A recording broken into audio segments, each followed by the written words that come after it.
Isn't housework your job? Why do I have to do it just because you were hospitalized? You originally said I didn't have to do the cleaning, so I absolutely won't do it. If you understand, then hurry up and clean. If you don't like it, let's get a divorce. After being hospitalized for 3 days due to overwork, I returned home and was speechless at the deplorable condition of the house. I wondered how the inside of the house could turn into such a mess in just 3 days. The entrance was littered with muddy shoes, and the laundry piled up in the washing machine had an unpleasant smell. The kitchen sink was filled with unwashed pots, dishes, and cups piled up like a mountain. On the table, half-eaten takeout meals in empty containers were left, emitting a foul odor. The floor, of course, was covered in dust and felt gritty. Despite this situation, my husband blamed me for not cleaning and didn't lift a finger to help. And to top it off, he mentioned divorce. I didn't want to worry my kind-hearted in-laws, so I didn't want a divorce. I was more concerned about my in-laws than my husband, so I lowered my head to him. "Can't you reconsider the divorce?" My husband smirked as if he had expected me to say that. Sure, if you really don't want a divorce. My name is Johanna. I love my job. And before I knew it, I was in my 40s. Even so, I didn't mind it too much, but my parents felt sorry for me and started arranging matchmaking meetings. I initially declined the first few proposals, stating my love for work and how I absolutely didn't want to get married. However, the last proposal they brought up was a matchmaking with my childhood friend Melvin, who lives near my parents' house. A matchmaking with Melvin, huh? They've always been kind to me, so maybe I should at least meet him. Convinced by my parents, I agreed to meet him, but it had been a long time since I had seen my childhood friend, with whom I had been matched with. My parents are busy, so we only communicated over the phone. Even during the matchmaking process, I only met with my childhood friend. He is 5 years younger than me, and when we were kids, I used to hold his hand a lot. Yeah, I used to always follow you around, right?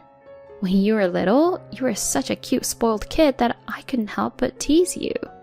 That's right. It was during a summer fair when we were little. We reminisced about old memories and hit it off.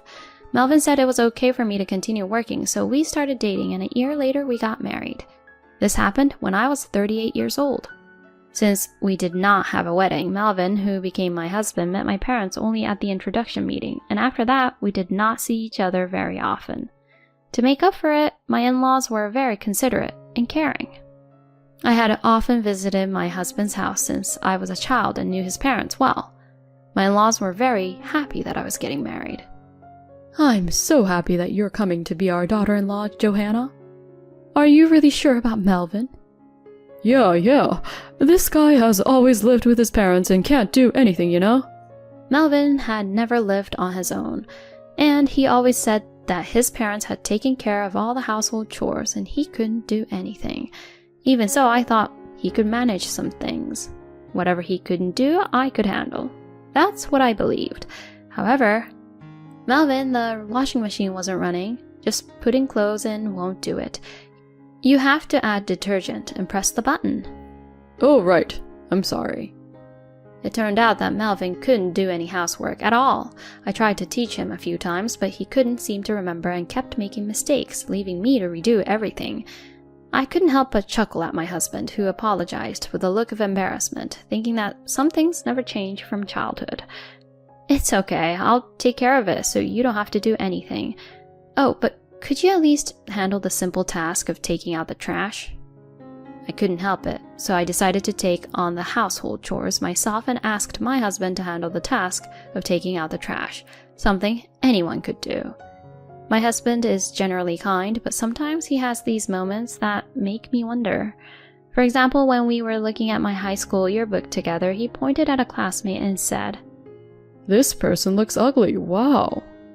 When talking about the school trip, "Johanna, did you go on the school trip? I thought you couldn't because your family was poor." He said these things seemingly without any ill intent. Even with the dishes I served for dinner, "This tastes bad. I don't want any more." He would openly express his thoughts, much like a child, and I wished he would be a bit more subtle in his words. I did bring this up with him once, but He responded with a sulky attitude and refused to listen, so it was impossible to have a conversation about it.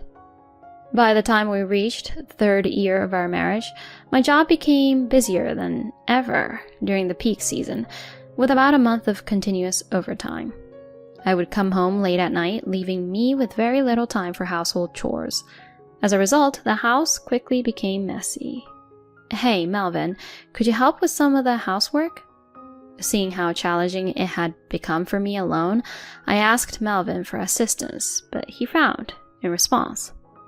"Didn't you say I didn't have to do it? Did you forget what you told me?" He retorted this way and refused to listen. With no other option, I began waking up early in the morning and cleaning late at night, sacrificing my sleep to manage the household chores. This was amidst the fatigue from work, and one day I collapsed due to overwork while at work.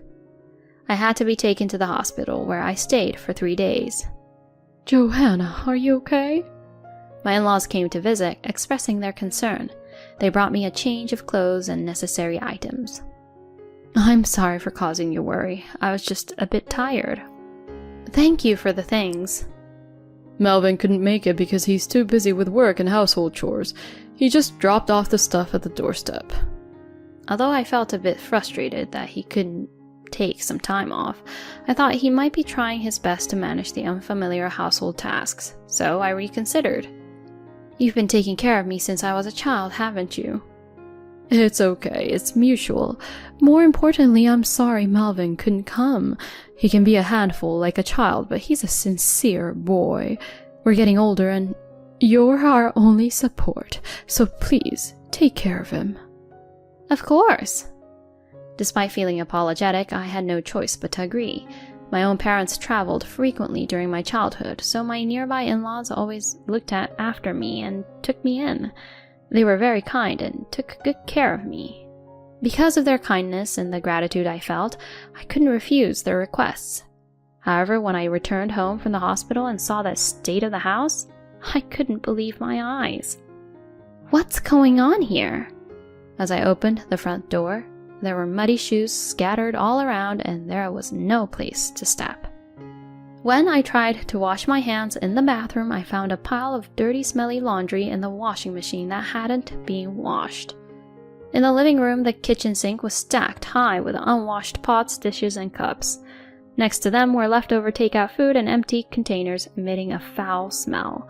The floor was covered in dust, rough to the touch. How did it turn into such a mess in just 3 days? Even though I had just been discharged from the hospital, my head was already spinning. In the living room, my husband was lying on the sofa, relaxing and asleep. "I'm home. Hey, what's all this? The inside of the house looks like a dump. How about cleaning up a bit?" As I confronted my husband, he woke up suddenly and gave me an unpleasant glare. "What's the rush?" "The house is a mess. Weren't you supposed to take care of things while I was in the hospital?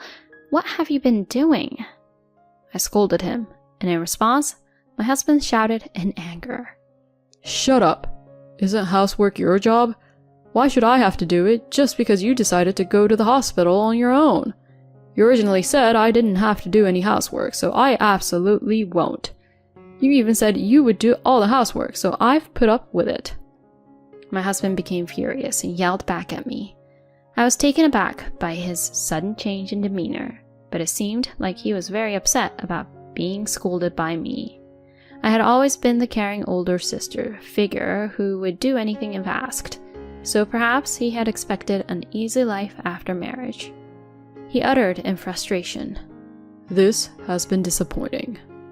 I had thought that the reason he couldn't come to visit was because he was working hard on the housework, so I felt betrayed. I was further perplexed by his attitude.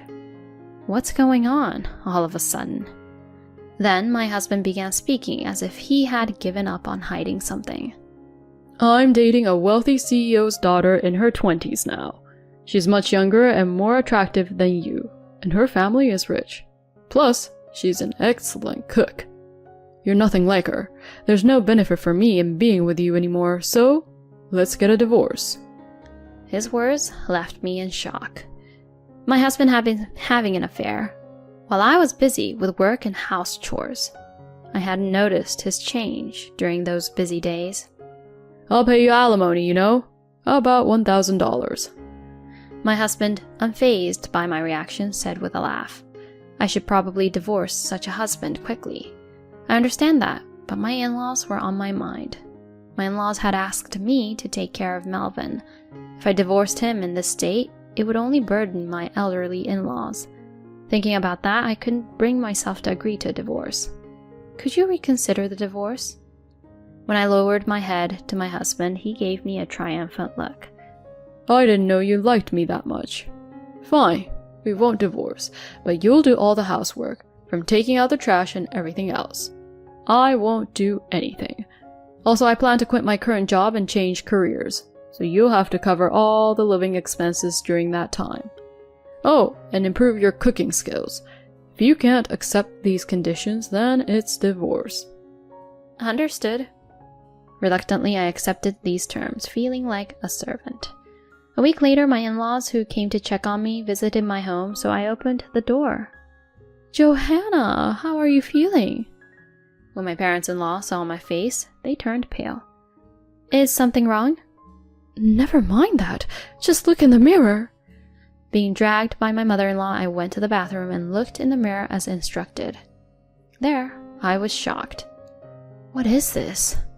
In the mirror, I saw a gaunt, disheveled figure with pale skin and a lifeless expression. I had been so busy with work, house chores, and taking care of my husband that I never took the time to look at myself in the mirror. To think I looked like this. My parents-in-law, upon seeing my condition, cried, I'm so sorry, Johanna. You should just leave Melvin. We are truly sorry for burdening you. You don't need to worry about us. Please, divorce that guy. They repeated their apologies many times. Afterward, we had a family meeting and the divorce was finalized, with my husband agreeing to pay proper alimony, not just the $1,000 he initially suggested. It seemed my husband never had any intention of continuing our married life. He had merely used me as an ATM for living expenses during his period of unemployment. My parents-in-law were furious with him and demanded an apology, but I, exhausted, declined their request and returned to my parents' home.